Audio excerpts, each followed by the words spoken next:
In 1946, a Hungarian civil servant named István Farkas received his monthly salary on a Tuesday. By Thursday, it would not cover a single meal. He had not been robbed. His bank had not failed. The government had simply printed more money overnight, and the zeros on his banknotes meant less with every hour that passed. At the peak of Hungary's hyperinflation, prices were doubling every 15 hours. The pengo, the currency his family had saved in for 30 years, became so worthless that the government eventually printed a note with a face value of 100 quintillion. That is one followed by 20 zeros. It was not enough. The note was worth less than the paper it was printed on before the ink had dried.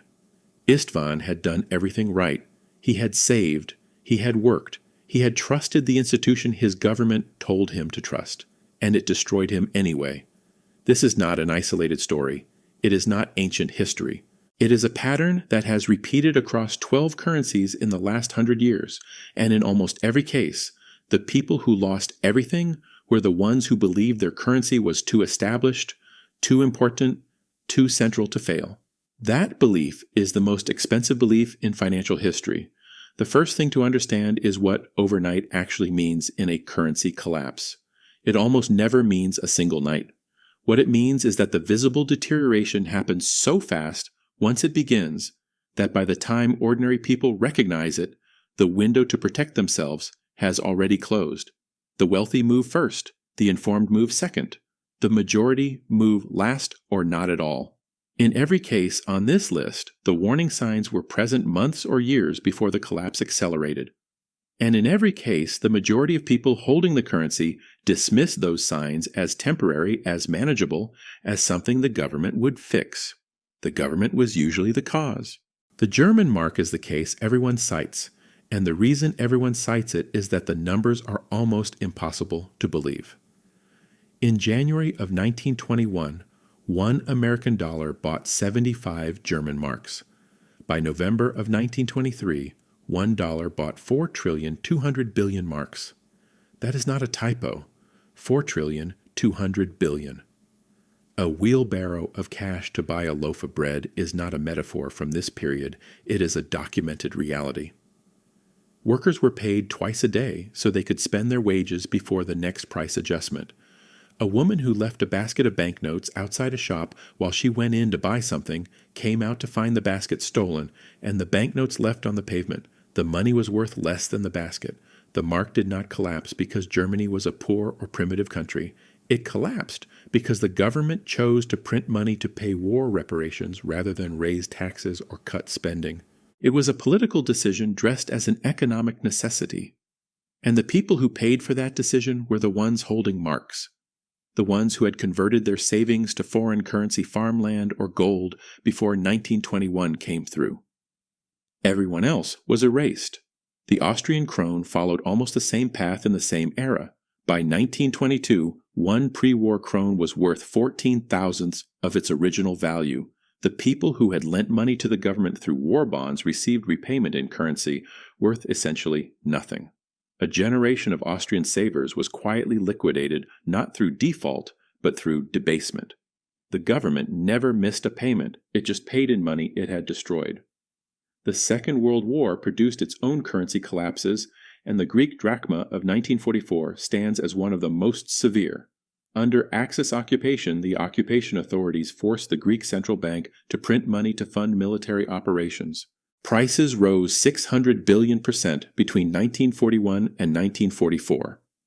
A gold sovereign that cost 2,000 drachmas in 1941 cost 43 trillion by 1944. The people who had converted any portion of their savings to gold sovereigns before the occupation tightened, its grip survived with their purchasing power largely intact. The people who held drachmas held confetti. Greece was not a failed state before the war. It had a functioning banking system, a respected currency, and a population that had reasonable cause to trust its financial institutions.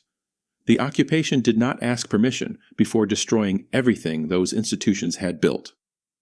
In 1946, the same year, István Farkas watched his salary evaporate in Hungary. The Hungarian pengo achieved the most extreme hyperinflation ever recorded in human history. Peak monthly inflation reached 13 quadrillion %. The number is so large it ceases to have intuitive meaning. What it meant in practice was that any pengo held on Monday was worth a fraction of its value by Friday. The government eventually introduced a new currency, the forint, and set the conversion rate at 400 octillion pengos to 1 forint. People who had managed to acquire any hard asset in the years before the collapsed gold foreign currency productive land came through. People holding pengos held a historical curiosity, nothing more. The Chinese nationalist government's Fabi and then gold yuan collapsed between 1945 and 1949 as the Civil War consumed the country's finances. The gold yuan was introduced in August of 1948 as a replacement for the Fabi, which had already lost most of its value. Citizens were legally required to exchange their gold and silver for gold yuan at a fixed rate. Within 10 months, the gold yuan had lost virtually all of its value. The government had taken the population's gold and silver, given them paper in return, and then destroyed the paper. The people who had hidden their gold and silver rather than comply with the exchange order kept their wealth. The people who followed the law lost it. That is not an argument for law-breaking. It is a record of what happened, and the record does not change based on what we wish had been true.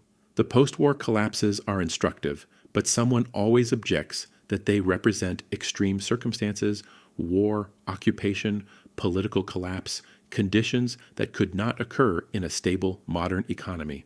So consider what happened in countries that were neither at war nor occupied nor in revolutionary transition. Brazil experienced chronic hyperinflation for most of the 1980s. Not a single catastrophic collapse, but a grinding, continuous destruction of purchasing power that reached over 2,000% annually by 1989. The Cruzeiro was replaced by the Cruzado, which was replaced by the Cruzado Novo, which was replaced by the Cruzeiro Real, which was replaced by the Real. 5 currencies in roughly a decade, each one introduced with promises of stability, each one destroyed by the same combination of deficit spending and money printing that destroyed the one before it. Brazilian businesses learned to reprice their goods daily. Workers negotiated wages tied to inflation indices. The entire economy reorganized itself around the assumption that money would be worth less tomorrow than it was today. That reorganization was not prosperity. It was adaptation to a slow emergency. Argentina's peso has collapsed not once, but repeatedly. In 2001, the government froze bank accounts in an event called the Corralito, preventing citizens from withdrawing their own money. When the freeze lifted, the peso, which had been pegged 1-to-1 with the dollar, was devalued by 70% overnight. People who had managed to move dollars offshore before the Corralito kept their purchasing power. People who trusted the banking system and kept their savings in peso accounts lost more than 2/3 of what they had in a single weekend. Argentina was not a poor country when this happened. It was the 8th largest economy in the world by some measures in the early 20th century. Wealth and size are not protection. The institutional decisions that destroy currencies are political, not economic, and politics does not respect economic standing. Zimbabwe in 2008 reached a peak monthly inflation rate of 79.6 billion %. The central bank printed $100 trillion notes. By the time those notes reached the public, they were already nearly worthless. Farmers who held land and livestock traded in real goods and survived. Urban workers holding Zimbabwean dollars held the record for the most zeros ever printed on a banknote and nothing else. Venezuela between 2016 and 2018 saw inflation exceed 1 million %. Citizens carrying backpacks of cash to buy groceries. A monthly minimum wage that could not purchase a kilogram of meat. A professional class that had spent decades building savings accounts denominated in bolivars, watching those accounts become ceremonial. The people who had dollar accounts held outside the country or who owned hard assets that could not be inflated watched from a distance. The distance was not geographical. It was structural. They held different things. The 12 currencies in this video are not 12 isolated failures. They are 12 data points confirming the same pattern. Currencies fail when governments spend more than they collect and print money to cover the difference. The sequence is always the same: deficit spending, money creation, rising prices, public reassurance, more money creation, accelerating prices, collapse. The specific trigger varies. The sequence does not. And in every single case, the people who came through were not the ones who predicted the timing. Nobody predicts the timing. The people who came through were the ones who understood that no currency in history has been immune to this sequence, and who held enough of their wealth in things outside the currency system that when the sequence ran its course, they still had something left. Look at what you are holding right now. Ask yourself how much of your net worth exists as a number denominated in a currency controlled by a government that is currently spending more than it collects. Then ask yourself how many of these 12 currencies the people holding them believed was too stable to fail. The answer to that second question is all of them. Every single one. Subscribe if you want these patterns broken down every week, and tell me in the comments which of these 12 surprised you most. I want to know which one you had never heard of before today. I'll see you in the next one.